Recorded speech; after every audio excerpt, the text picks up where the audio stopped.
everyone, I'm your child's third grade teacher, Sophie Durango, and I would like to briefly answer some common questions about our upcoming computational thinking and coding unit so that everyone is familiar with the material, you're on board, and you're excited about CT&C. So the first question that I get from parents and students alike is, what is computational thinking? So computational thinking is how we think about problems in order to find solutions. Computational thinking has 4 elements. I'll show you. We have decomposition, pattern recognition, abstraction, and algorithm design. And in short, decomposition is breaking a problem down into smaller parts.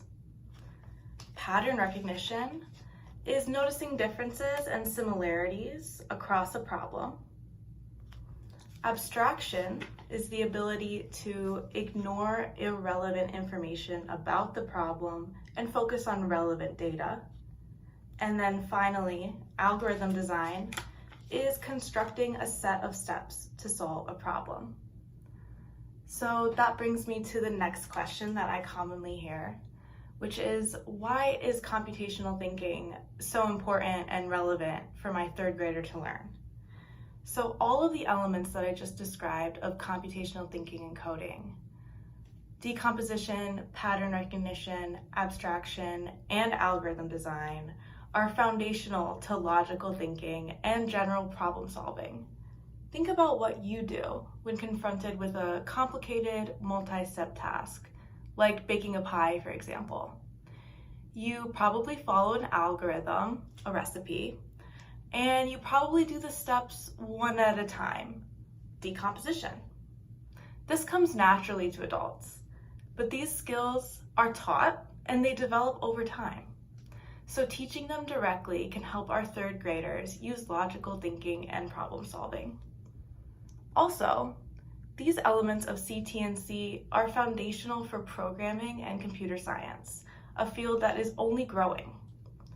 When these students attend their first computer science class, I want them to feel confident on the basics for how computer scientists think. I especially don't want them to be in the situation where it's the first time that they're exposed to this way of thinking. And finally, the last frequently asked question is, how will CT&C be incorporated into the classroom? So I really want to give all of my students a solid introduction to this concept, and then use computational thinking and coding throughout the year in other subjects like science, math, writing. My goal is to ensure that every student understands the basics of CT&C.